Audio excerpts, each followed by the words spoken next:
My name is Jean Trammell, and I have the pleasure of being a volunteer with Venice Main Street, a 501c3 nonprofit organization. I've actually been a volunteer for the organization since they first chartered back in the 80s. I've worked on a number of committees, and I've been on the board where I am currently. But one of my favorite committees is the Design Committee. The Design Committee deals with everything physical about the downtown. Now, back around the year 2000, there was a lot of talk about having a sense of place. And did your downtown have a sense of place? And did it have a sense of place for everyone in your community? Well, Design Committee discussed this at length, and we decided we were doing very well for our senior citizens and pretty well for our business people. But the group of the community we were sort of neglecting gently were the children and the young people, and we said, okay, this is Venice. What can we do downtown that would be good for the kids and good for the downtown? Well, in our sort of perusals of what other towns were doing and what they had downtown that we didn't, we discovered several things. We do have a playground right on the perimeter of the official downtown district, but we didn't really have a place for the children to play. And we looked around and we saw several towns were doing splash fountains. And we thought, oh, that is so cool. Here we are, a city in Florida, and we don't have a splash fountain downtown. That's criminal. So we ran around and we saw what other cities did.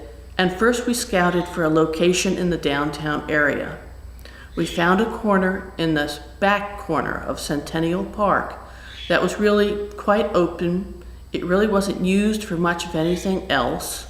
And we said this would be a lovely location for a little splash fountain. Originally, in the original parking lot plan for Centennial Park, the back corner is quite close to the wonderful community gazebo where we put on so many concerts and musical programs and special events like the Easter egg hunt, etc. But one of the things that they had put down next to the gazebo was, at the time, square dancing was really hot and really in. And what they did was they put in this wonderful circle of brick pavers on the theory they could put a dance floor on top of it, and we could have more dance events in the downtown, maybe a miniature block party. Well, that was done, and it had been sitting there for years and really had not been utilized as they projected. So we thought we could make good use of that. So our original thought we would just take that area and convert it. But then we started getting into design.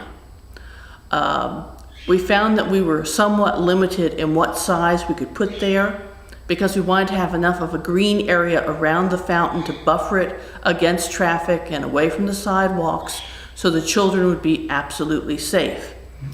We also discovered that because of where we are so close to the Gulf of Mexico, we really could not sink the pump or mechanical equipment under the ground. We'd have to provide equipment above ground. If you go down to the splash fountain in downtown, you'll see a beautiful little Northern Italian revival building, which is known as the Pump House. That building is chock full of pumps, water filters, timers, computer scanning equipment, you name it, it is in that pump house. Okay, so anyway, once we determined what we were wanting to do, our first stop was we went to City Hall and we told them what we wanted to do, where we would want to do it, because of course it was city property, and we went through all the channels at City Hall and got the city to buy in and say yes, they would allow us to use that property for that use.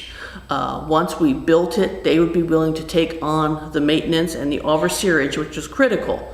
Main Street could get the fountain built, but we couldn't take care of it. The city had to agree to take the fountain on as city property.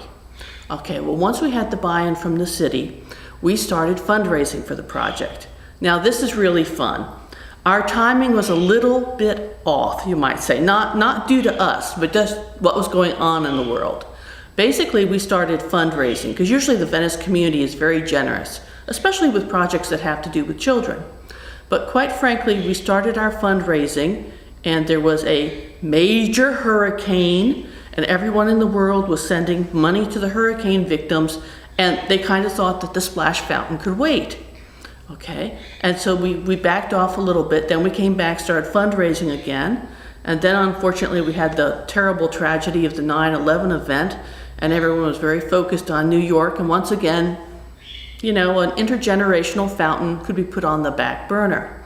Okay, well, once we kind of recovered from that, we started again, and we really were not trying to hex the area, but then another big major hurricane came through and everyone was focused on hurricane relief, and we backed off again.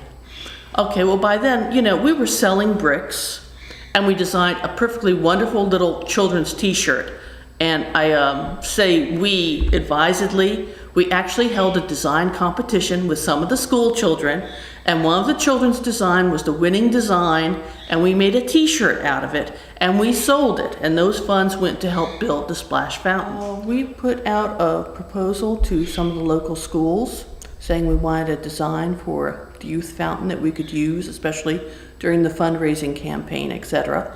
And a number of students in the area responded and sent us their designs. The design committee reviewed all of the artwork that came in, and this was the one we chose. We thought it was very simple and very straightforward. I kind of like the play on words. Instead of the fountain of youth, it says the fountain for youth. They put in a little correction for us.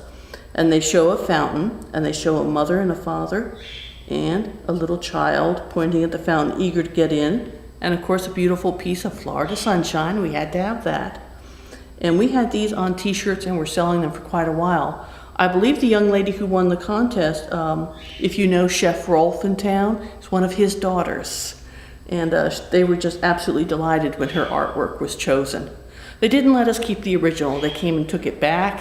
Otherwise, I think I'd framed and have it up on the wall. But I have kept my t-shirt. You can still buy a brick around the splash fountain if you want to get your name engraved in the children's play area. But even so, we weren't quite bringing in enough money to support the project.